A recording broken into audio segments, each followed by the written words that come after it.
Muy buenas tardes a todos, bienvenidos a la Fundación Ramón Areces.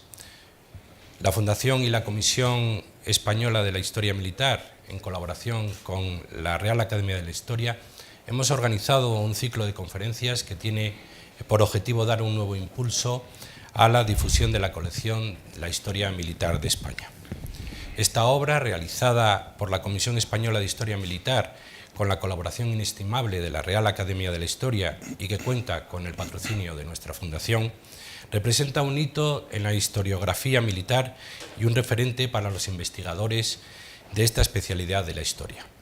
La historia militar de España es una parte importante de la historia de España sin la cual no se puede entender. Estamos orgullosos de haber colaborado en este proyecto de tantos años y en el que han participado más de 170 colaboradores.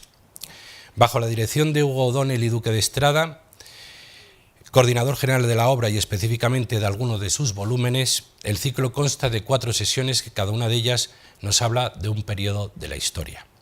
El ciclo consta de 4 conferencias que se celebran online alternativamente en la sede del CSDEN y de la Fundación Ramón Areces. La sesión inaugural y la primera conferencia tuvo lugar el pasado 23 de marzo en el CSDEN. Esta tarde ofrecemos la segunda conferencia del ciclo que corre a cargo de Luis Ribó García, académico de número de la Real Academia de la Historia. Cedo la palabra a Hugo O'Donnell y Duque de Estrada para presentar al conferenciante. Buenas tardes, Hugo.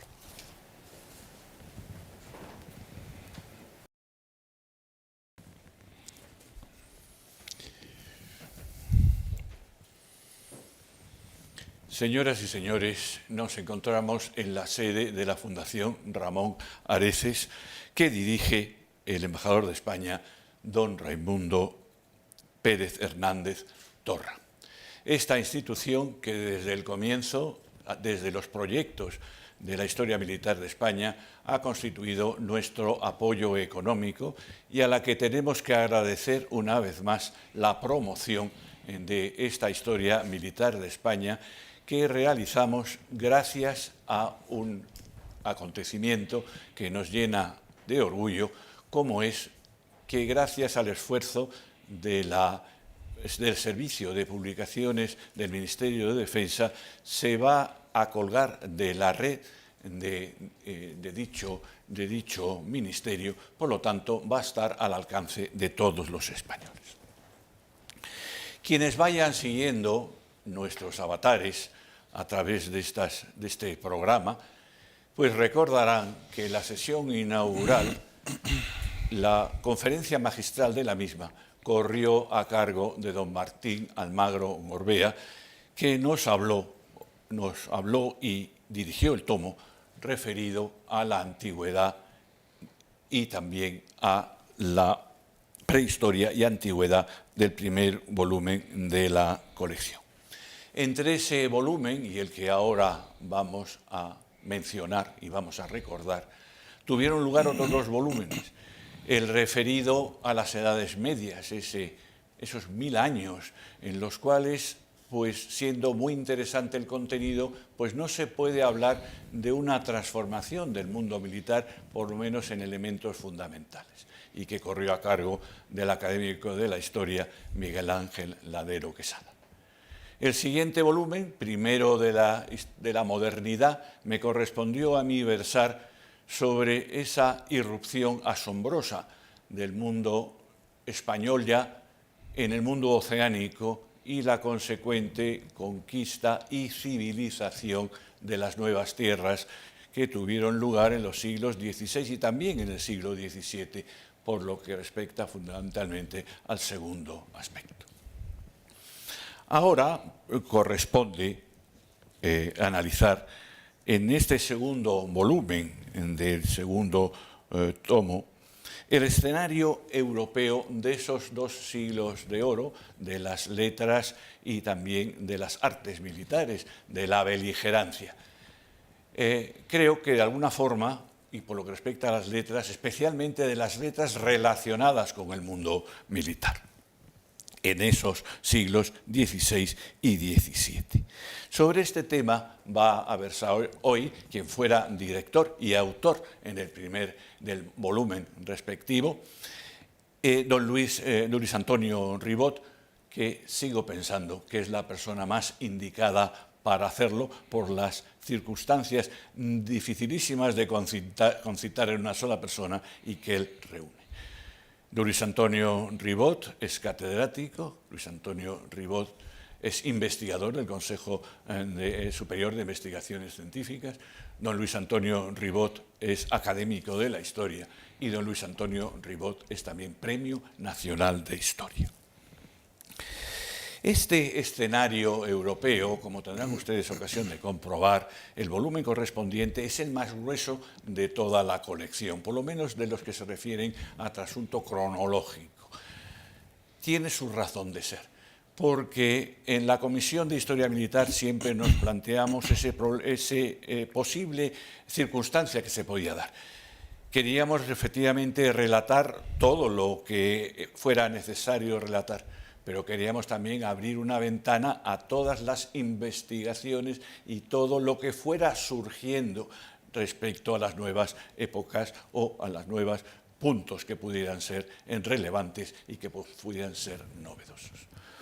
Como quiera que el siglo XVII ha sido un siglo un tanto relegado, con esa percepción que estimo errónea de que se trataba, por lo menos desde el punto de vista militar, de un tiempo de crisis, pues no se ha atendido por nuestros estudiosos debidamente y se hace ahora. De manera que justificamos plenamente y nos sentimos plenamente satisfechos de que haya podido llenar ese volumen con tanta información.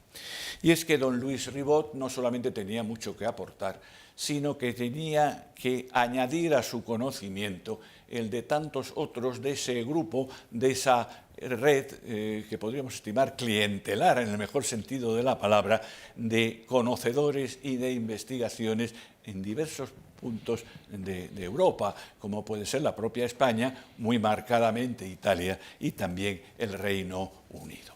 Especialistas muy cualificados que llenan este volumen. Es una época de tecnología y de táctica revolucionaria. En esta época irrumpe la infantería como fuerza de choque, una infantería que ha sabido tener en el seno de sus escuadrones dos elementos, como es el elemento de fuego, representado por los arcabuces y los mosquetes, y naturalmente también las armas blancas. Y esta innovación, esta nueva táctica de infantería, tuvo necesariamente repercusión en el resto de los brazos de acción del ejército y muy especialmente en la caballería que también se adapta a esta nueva dicotomía de armas de fuego y de armas blancas.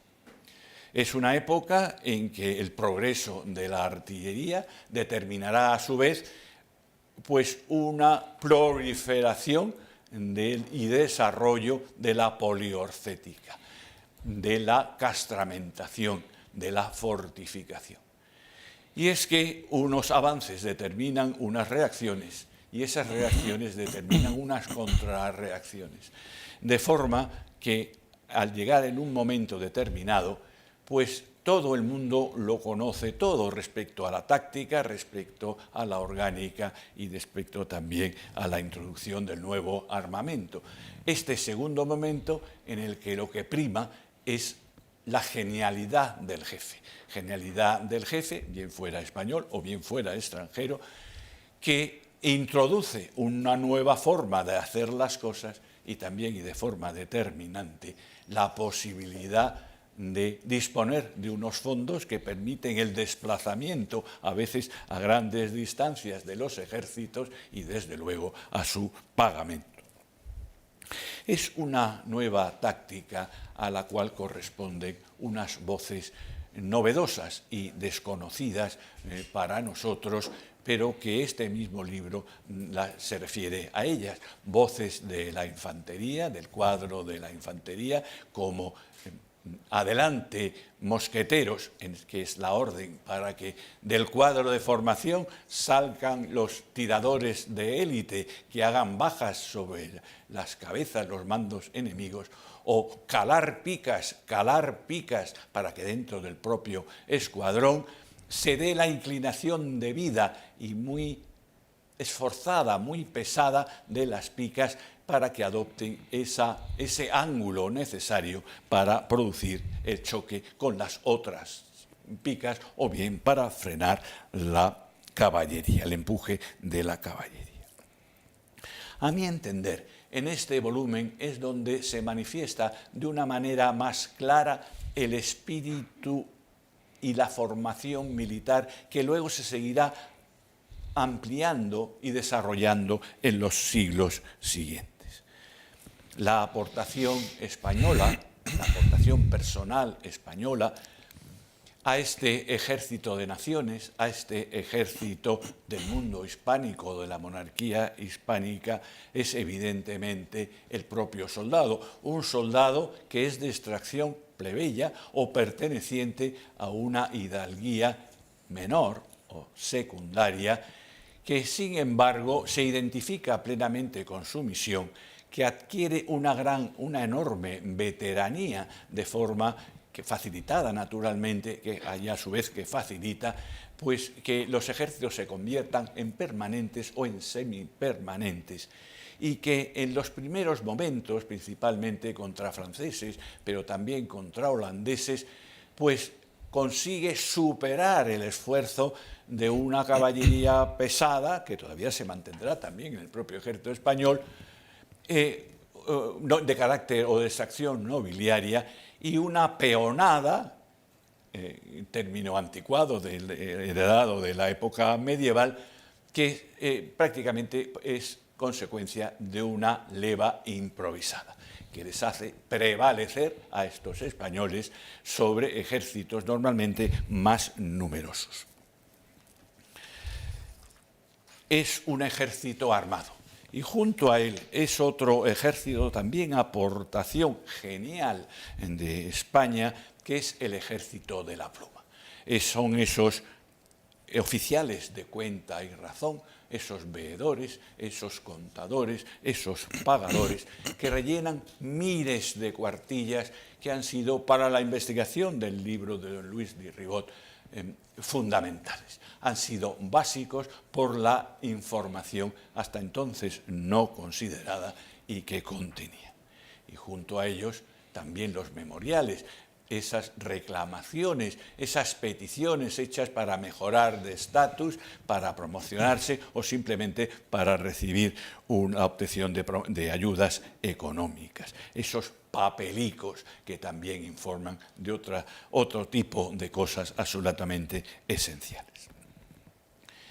Para la presentación del libro hemos querido basarnos en un cuadro, en un óleo de Jacques Courtois, o por lo menos de su círculo y de su entorno, que podemos situar pues, pasado la primera mitad del siglo XVII y que representa un ejército en marcha o parte de un ejército en marcha, con unos arcabuceros que la abren y marcan también el ritmo de la propia marcha, de forma que se asemeja a lo que luego va a ser el ritmo, el paso de parada, y al cual nuestra literatura, repetidamente referida en este libro, como también en otros, en la época que corresponde, pues hace referencia a esa silva séptima de la gatomaquia, referida a esas palmas de los soldados, donde el que va adelante la levanta, estampa el que le sigue, sin que el bastón del capitán le obligue. Formación de marcha que puede transformar un cuadro de combate en cuadro de marcha en un cuadro de combate si las circunstancias obligan a ellas. Esta formación de arcabuceros podrá modificarse rápidamente en mangas móviles, un poco de centro de fuegos que por una parte defiendan al propio escuadrón y por otra parte puedan defenderse en el propio escuadrón embutiéndose en él. Ese término mangas, tan tradicional en nuestra literatura militar, que se refiere a ellas como si de una casaca se tratara, porque efectivamente el cuerpo principal lo sigue constituyendo el escuadrón de picas. Esas picas luengas, que también se ven claramente en este óleo, en esta representación, muy pesadas, extremadamente largas. Londoño habla de un tamaño de 26 palmos de vara castellana, es decir, superados los 5 metros, que tendrán como misión la de forcejear con el escuadrón enemigo después del choque, para como si se tratara de dos búfalos africanos combatiendo entre sí, avanzando o retrocediendo hasta el momento trágico por una parte, en que uno de los ejércitos empieza a flaquear y las picas, como dicen también los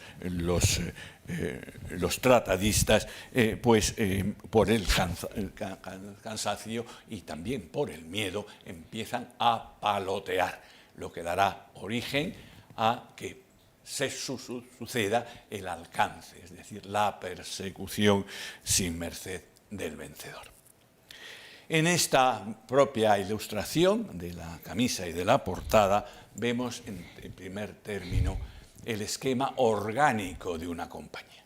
Vemos al capitán, en este caso capitán reclutador, jinete, será jinete hasta el momento del combate, si sus medios lo permiten, en que pasará a integrarse en su compañía, bien sea de picas, que se convertirá en piquero, o bien de arcabuces, en que se convertirá en el más cualificado de los arcabuceros. Y junto a él, el alférez, en este caso, más bien el portaestandarte, porque el alférez se reserva el momento de lucir la bandera, de agitar la bandera, de ondearla en momentos del combate y en momentos también de la parada. Pero un portaestandarte orgulloso de serlo, como nos referiría alguien tan caracterizado, también literato, como Estebanillo González, hombre de buen humor del siglo XVII, novela del cual no conocemos el autor, y parece que ese Estebanillo es un seudónimo, pero que al referirse a ese portaestandarte dirá de él que es siempre tan orgulloso como don Rodrigo en la horca. El portaestandarte vemos que lleva la bandera sobre el hombro derecho, de forma que sus pliegues no toquen el suelo, los recoge debajo del sobaco izquierdo, una bandera que ya en este momento vemos que tiene las características que van a tener luego las banderas de Felipe V.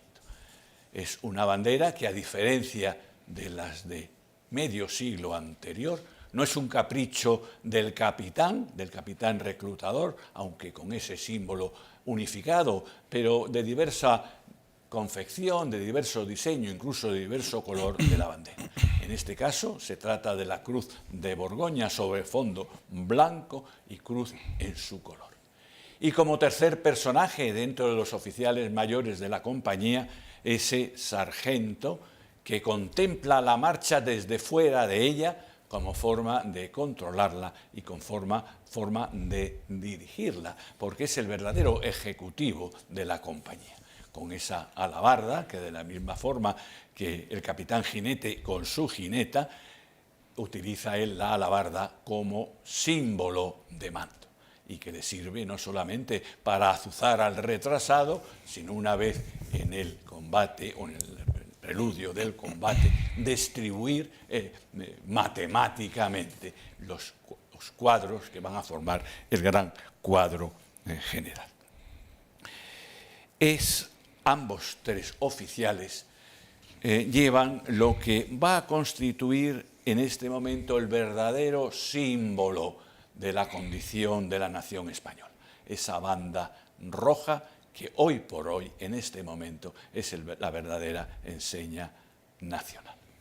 De manera que para quienes queramos seguir de nuevo lo que el libro de don Luis Ribot nos enseña, hay muchos motivos para atenderlo y para releerlo o para leerlo una vez primera, como nos indicará en su intervención que va a tener lugar por parte de don Luis Ribot.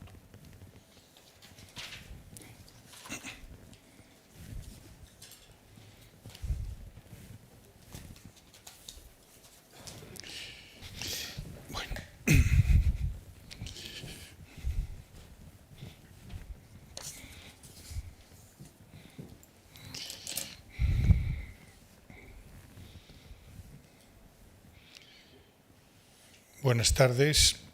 Quiero comenzar dando las gracias a don Hugo O'Donnell, duque de Tetuán, por su amable presentación, siempre afectuosa conmigo.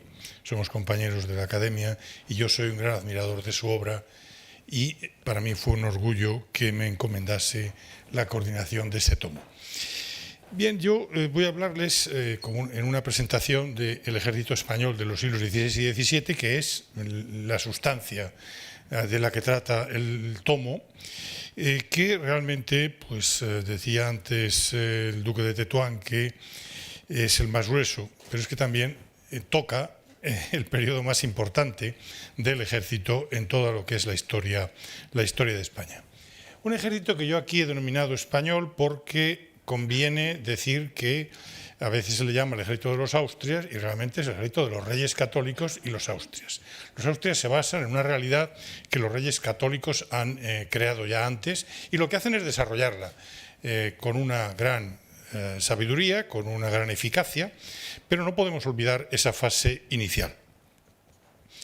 Esa fase inicial que coincide, como ocurre también con los primeros años del siglo XVI, es decir, todo ese periodo de la segunda mitad del XV, primera mitad del XVI, con un enorme cambio en las formas de hacer la guerra. Se ha hablado de revolución militar, término que yo cada día pongo más en duda, término que además se aplicó inicialmente por el historiador Michael Roberts al ejército holandés, con posterioridad, y al ejército sueco, olvidándose, Michael Roberts no conocía mucho del ejército español, de que los primeros cambios que se producen en las formas de hacer la guerra en los tiempos en el tránsito de la Edad Media a la moderna son precisamente en el ejército español y que los otros no harán más que desarrollar aspectos de esa enorme transformación. Ello llevó a Jeffrey Parker, uno de los grandes conocedores del ejército hispano a lo largo de la historia moderna, a decir que esa revolución habría que adelantarla porque el auténtico protagonista sería el ejército de los Reyes Católicos y de Carlos V. Bien, yo insisto en que no voy a entrar en este tema, pero lo que sí que es evidente es que hablemos o no de revolución, hay unos cambios de una enorme importancia. Don Hugo O'Donnell ha avanzado ya algunos de ellos. Yo podría resumirlos diciéndoles que hay unos avances en las formas de hacer la guerra, es decir, cambios de tipo técnico, y en segundo lugar, avances o transformaciones en las formas de organizar los ejércitos. En cuanto a las formas de hacer la guerra, obviamente lo más importante será el uso del fuego, la generalización del uso del fuego, tanto el fuego colectivo, cañones, como el fuego individual en las armas de uso de cada soldado. Pero el fuego, y esto es lo más sorprendente, no desaloja a lo que fuera ese arma larga de 4 o 5 metros, la pica, ese arma propia de gentes pobres que habían puesto de moda los suizos en el siglo XIV-XV y que les habían permitido ganar batallas importantísimas contra el emperador o contra el duque de Borgoña. Es la pica. Y es precisamente la combinación del fuego y la pica lo que será la gloria del genio, decía antes don Hugo O'Donnell, español, y el personaje clave aquí, que es Gonzalo Fernández de Córdoba. Esa combinación del ataque y la defensa, que va a ser, que acabará plasmando en los años 30 en los tercios como la gran unidad combativa del ejército hispano. Hay otros cambios, evidentemente el fuego lleva al desarrollo de las fortalezas, a los cambios en la construcción de las fortificaciones. El fuego, naturalmente, hay avances arquitectónicos, fortificaciones distintas, más bajas pero más gruesas, muy diferentes a las de esos viejos castillos medievales, fortificaciones de lo que se llamará la trace italienne. Y también, consecuentemente, a la aparición del fuego, al desarrollo, al uso masivo del fuego y de la pica, la pérdida de eficacia bélica de la caballería. Hay una crisis de la caballería medieval, esa caballería que había justificado la emergencia de una clase social, que era esa vieja nobleza, porque eran los que podían pagar, mantener un caballo y unas unidades de combate en torno a esos caballos pesados. Esto pierde importancia y se produce esa plebeización de la guerra, porque los protagonistas comenzarán a ser los humildes soldados de a pie, empezarán a ser los principales. Existen toda una serie de quejas que están en la literatura, en Cervantes o en Ludovico Ariosto, en Orlando Furioso, contra esa manera innoble de matar que es disparar desde lejos, en lugar de matar jugándose la vida de cerca como hacía el caballero en el combate. Evidentemente, la plebeización traerá otras consecuencias, y es el enorme aumento numérico de los ejércitos. Es mucho más fácil reclutar hombres de a pie, gentes del común, que reclutar nobles, que son gentes selectas, que tampoco hay tantos, y que, por supuesto, son armas costosas, que implican además una formación para la batalla. Estos serían los avances en las formas de hacer la guerra, pero hay, junto a ellos, unos avances o transformaciones en las formas de organizar los ejércitos, que están vinculados, evidentemente, a los que acabo de citar. Obviamente, ese uso masivo del fuego, esas nuevas fortificaciones, implican dinero, mucho dinero. Hace falta un poder capaz de organizar todo eso. Y ese poder ya no pueden ser esos nobles medievales que tenían sus ejércitos, sus huestes, sus mesnadas. Tiene que ser estos poderes principescos, estos poderes centralizados que surgen ahora en toda Europa, que son los únicos capaces de organizar en su territorio, monopolizar la guerra, frente a monopolizar la guerra, impidiendo que siguieran habiendo guerras privadas, esas guerras de los señores feudales o de los ejércitos nobiliarios. Son los únicos, estos príncipes, que logran unos poderes centralizados capaces de controlar unas finanzas, derechos, impuestos, unas finanzas crecientes sobre el territorio que dominan y que les permiten pagar estos ejércitos nuevos tan costosos. Y son los únicos también capaces de organizar una administración que sea capaz de controlar a todas estas gentes en cantidad creciente, y una justicia que sea capaz de imponer unos códigos de comportamiento. Todo ello será protagonizado por estas monarquías nuevas del Renacimiento. Yo me resisto a utilizar ese término de Estado moderno, que cada vez se usa menos por parte de los historiadores. España, Francia, Inglaterra, el emperador, etc.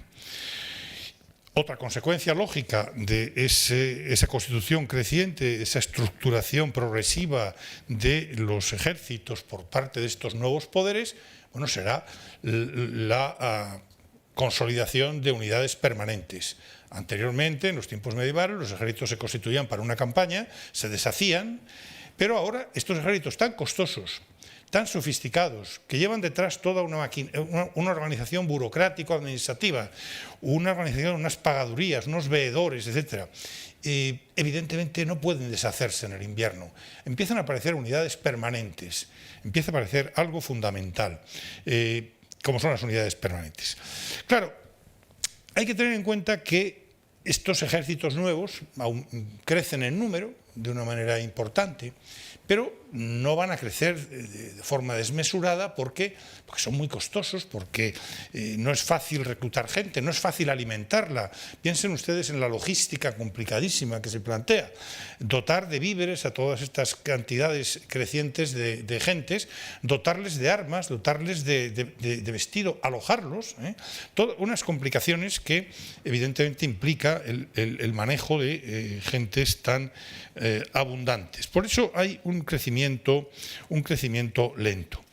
Y luego hay otra cuestión que conviene recordar, y es que estos ejércitos no van a ser ejércitos que estén combatiendo permanentemente, sino que en un mundo en el que cada vez hay más fortificaciones, estas nuevas fortificaciones que surgen, que proliferan para defenderse de esa artillería, cada vez más estos soldados tienen que dedicarse a tareas de guarnición, a tareas poco brillantes. Tendemos a ver en ocasión la guerra, cuando se ve desde fuera, como una actividad noble, el combate, la batalla, la lucha a campo abierto, y la realidad de estas nuevas formas de hacer la guerra es que cada vez será más complejo enfrentar dos ejércitos en el campo abierto y más frecuente verles pues, los largos sitios de fortalezas, de ciudades que se tratan de rendir por hambre, las negociaciones para la rendición. Y luego, junto a esto, otra realidad que también es importante, y es que las guerras de la época, los historiadores hablamos de dos tipos de guerra, la gran guerra y la pequeña guerra. La gran guerra sería esas batallas que todos recordamos, fantásticas, que aquí se analizan. Pero la pequeña guerra, esas operaciones de escaramuzas, de asaltos a convoyes, de ataques a líneas de abastecimiento, correrías, de hostigamiento, eso es lo más frecuente. Y eso es de una enorme importancia, con frecuencia esto se olvida, es de una enorme importancia en estas nuevas formas de hacer la guerra. Evidentemente, a partir de estos cambios que tienen lugar en las primeras etapas de la Edad Moderna, se va a producir una evolución. Pero va a ser una evolución que ya no va a registrar cambios tan importantes. La evolución será el control progresivo de los ejércitos por parte de los príncipes. Luego podremos empezar a hablar de los estados, ya quizá a fines del 17 o en el 18, sobre sus respectivos ejércitos. También el desarrollo de la construcción de fortalezas y de estas fortalezas estrelladas, que son una maravilla arquitectónica, porque se trata de cubrir todos los ángulos de forma defensiva y también de facilitar todos los ángulos para el ataque desde dentro de la fortaleza a los atacantes. Estas fortalezas estrelladas que todos ustedes tienen en mente, que serán tan características de la época moderna y que nos hablan de una ingeniería militar muy notable. Evidentemente, estas fortalezas van a reducir aún más todavía que en el siglo XVI, en el XVII van a reducir aún más las batallas a campo abierto. La guerra de los Países Bajos, por ejemplo, que es una de las más importantes de los siglos XVI y XVII, esa guerra que los historiadores llaman de los 80 años, porque empieza en los años 60 del siglo XVI y continúa hasta finales de los años 40 del XVII, bueno, pues es una guerra de avances muy lentos, porque en aquel territorio estará erizado, lleno de fortalezas que son difícilmente conquistables, y por tanto pues está permanentemente los avances, los retrocesos son lentos y difíciles. Es una guerra muy estancada como consecuencia de esa enorme importancia de la fortificación. ¿Cómo se va a resolver esto? Va a acabar resolviéndose en la segunda mitad del siglo XVII con, por un lado, el incremento de las piezas de artillería en el asedio de plazas. Prácticamente el número de piezas de asedio, de piezas artilleras de asedio, se calcula que se multiplicó por 10 en los ejércitos europeos a lo largo del siglo XVII, y luego con la gran invención de los morteros de tiro curvo. Es decir, cómo se entra dentro de la fortificación, evidentemente con esta invención de los morteros, que será una realidad de finales del XVII. Como siempre se ha adjudicado al francés Vauban, como tantas otras cosas, sin tener en cuenta que Vauban se inspira en modificaciones desarrolladas por los españoles en Flandes, especialmente durante los años de gobierno del conde de Monterrey en la primera mitad de los años 70 del siglo XVII. Hay un punto aquí importante en el que se insiste mucho en el libro y en el que yo quiero insistirles. Esa idea de que el ejército español del XVII y del ejército español de esa segunda mitad del XVII, el reinado del denostado Carlos II, es un ejército atrasado, incapaz, etcétera, es una idea hoy ya muy superada por la historiografía. Es un ejército lejos de esa realidad, potente, activo, evidentemente no tan potente como empieza a serlo su competidor de entonces, que es el ejército francés, pero es un ejército mucho mejor en todos los aspectos de cuanto se había pensado. Entre las modificaciones que se producen a lo largo del siglo, a medida que avanzamos en el tiempo, siglo XVI, ya en el XVII, será el avance hacia, don Hugo ha hablado de las mangas móviles, bueno, ya esos viejos cuadros que vemos en las pinturas, ¿verdad?, de los piqueros y los mosqueteros, en ese orden cerrado de lo que es el cuadro. Bueno, eso empieza a ser cada vez menos usual y se va hacia el adelgazamiento de las filas. Un adelgazamiento progresivo a partir de las técnicas que se desarrollan en el XVII de la salva, que se llega a filas de 6 tiradores, luego filas de 3 y al final se acabará llegando a la línea, ya en el siglo XVIII. Naturalmente todo esto basado ya en avances técnicos, tanto en el sistema de disparo, la llave de chispa o pedernal que sustituye a las llaves de mecha o de rueda anteriores lentamente a lo largo del siglo, y la bayoneta. La bayoneta también se le ha adjudicado a Vauban, y es verdad que la que se impone al final es la de Vauban, que es una bayoneta cúbica, pero también hay avances de los ejércitos españoles en la utilización de armas similares en el siglo XVII. ¿Qué ocurre? Que al final esos nuevos mecanismos de disparo y la bayoneta permitirán unificar el arma de la infantería, que deje de haber por un lado mosqueteros y por otro lado piqueros, y que el mosquete o fusil, como empezará a llamársele, se le acople a finales ya del siglo un cuchillo, y el arma de fuego se convierte también en arma blanca. Con otras novedades importantes, por ejemplo las granadas del siglo XVII, y la aparición de los granaderos y la aparición de los dragones, que son gente que combaten a pie pero se desplazan a caballo, en fin, toda una serie de modificaciones en las que no podemos hablar. Sí me interesa decir que la caballería, que había sido la gran perjudicada, esa caballería pesada, que se mantendrá, pero pasará a tener un papel muy secundario, había sido la gran perjudicada por las grandes renovaciones militares de comienzos de la Edad Moderna, ahora también va a ir poco a poco recuperando importancia.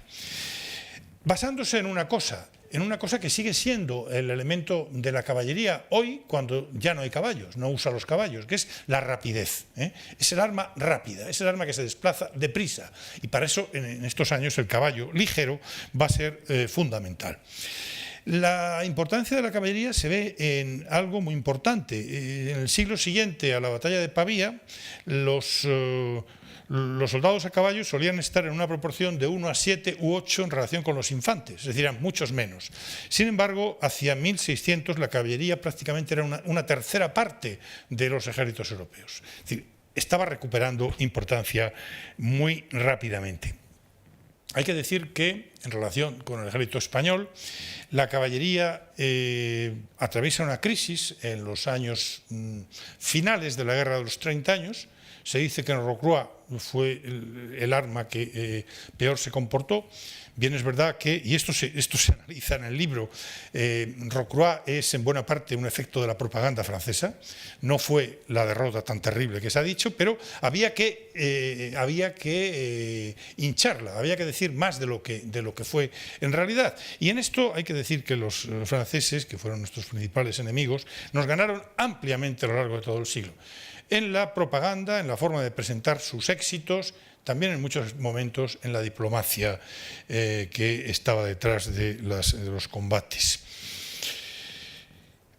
Pero esa caballería que había tenido esa crisis, esa caballería española, se va a recuperar en la segunda mitad del siglo, en la época de Carlos II, siendo la mejor caballería europea con diferencia, muy superior a la caballería francesa. Los estudios que se están realizando sobre las guerras en Flandes, la guerra de devolución, la guerra de Holanda, la guerra de los 9 años, en tiempos de Carlos II, están demostrando que permanentemente la caballería española es un dolor de cabeza para los ejércitos franceses, permanentemente. Sigue entrando en Francia. Si conocen aquellos territorios pueden ver que no existe frontera. Esto explica, por ejemplo, que en la Segunda Guerra Mundial los ejércitos alemanes entraran por ahí a invadir Francia. No hay una frontera natural. Bueno, pues sigue entrando constantemente desde las fortalezas españolas en los Países Bajos agrupaciones de caballería a hostigar, a atacar ciudades, a imponer tributos a los campesinos, a destruir cosechas, a atacar cuerpos de ejército, a atacar líneas de aprovisionamiento, etcétera, etcétera. Siempre muy superior a la caballería francesa. Y esto, repito, aquí se dice, pero no aparece hasta este libro en casi ningún tratado clásico. A lo largo de la época de los 2 siglos que analizamos, y del XVIII también, la guerra se mantendrá siendo una actividad propia de los príncipes. Luego, repito, hablaremos de Estado. Y además tendrá una importancia enorme en el desarrollo de estos estados. Es decir, si hay un elemento que ha contribuido de una manera decisiva a consolidar los grandes poderes estatales europeos, principescos, estatales, como queramos decirlo, en la Edad Moderna, ha sido la guerra. La guerra porque, hasta el punto de que la historiografía utiliza un término que es el de Fiscal and Military States, es decir, estados fiscales y militares, porque la fiscalidad se orienta esencialmente al mantenimiento del ejército y el ejército hace el Estado. Piensen que en la segunda mitad del XVII, a lo largo de la época moderna, de los presupuestos estatales, hablar de presupuestos en muchos casos es imposible, pero en fin, de los balances de las haciendas reales o estatales, el 80% como mínimo y a veces más se aplica a los ejércitos. Es decir, es el gasto esencial, por tanto es la justificación esencial de los tributos. Es una guerra de príncipes y es una guerra, y esto lo suelo decir, uno puede opinar sobre muchas cosas. Opinar sobre un ejército no se puede. Porque un ejército es bueno o malo en virtud de los resultados. Es decir, al ejército le hace bueno la victoria. Y, evidentemente, la victoria o la derrota es la piedra de toque esencial. Y aquí nos encontramos con algo en lo que quiero insistir.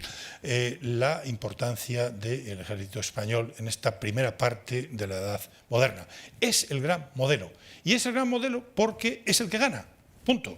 Les gustará a los holandeses, no les gustará, es el ejército que gana y todos tienden a imitarle.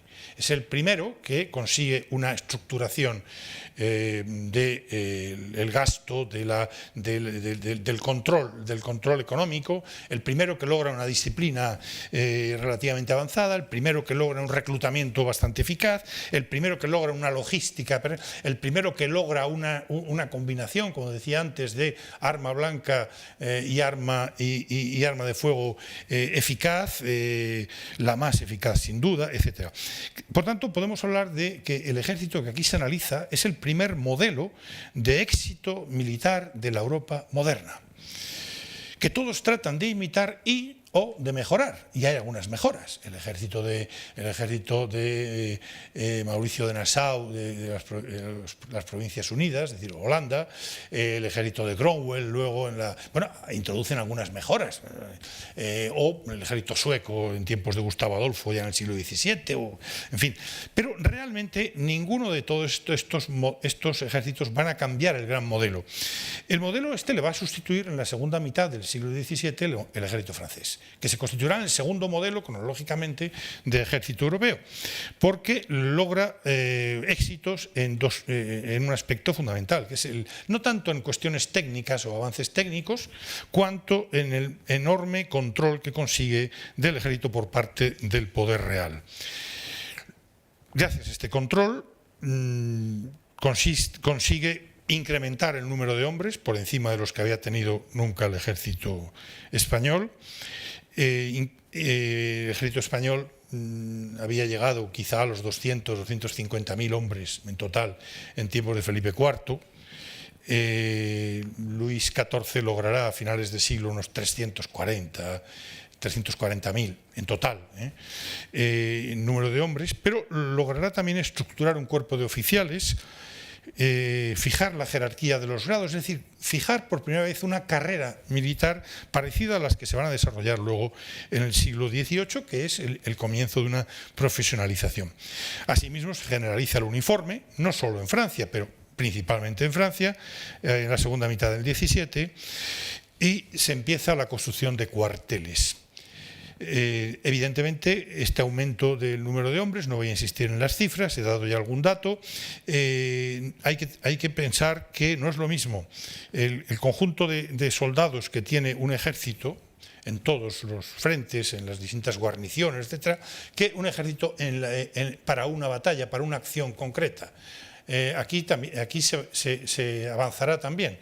Por darles un dato, el ejército francés que invade Italia en 1494, que comienza por tanto ese periodo de las guerras de Italia, que es un poco el inicio de la modernidad en la guerra, pues eran 18.000 hombres, no eran muchos.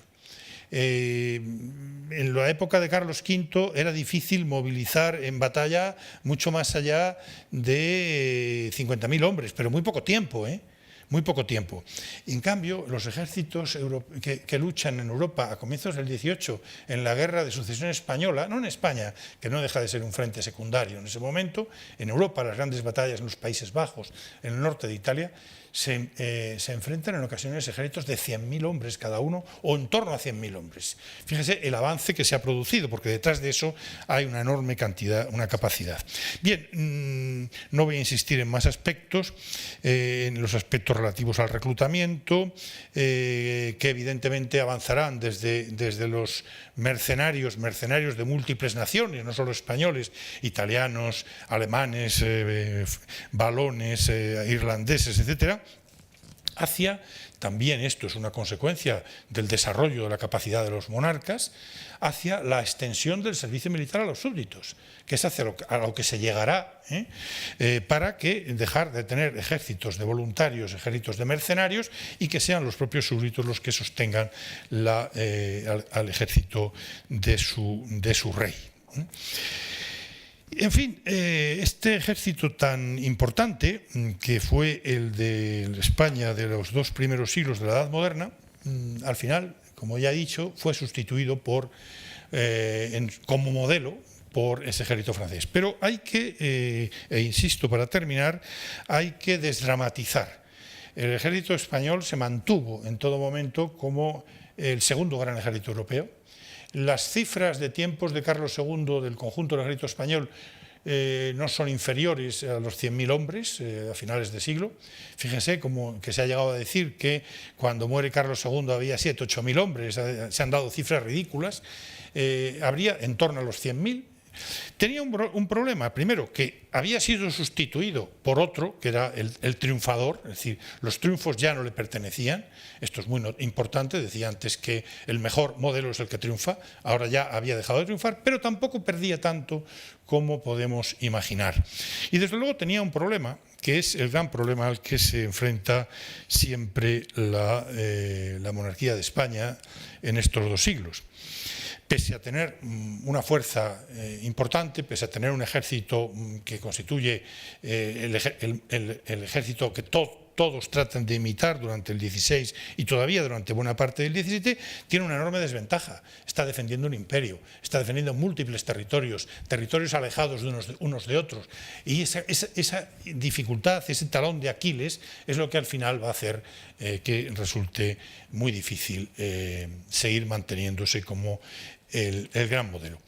A pesar de que, insisto ya como conclusión, todavía hasta el final mantuvo una cantidad de hombres notable, fue un ejército a imitar en muchos aspectos,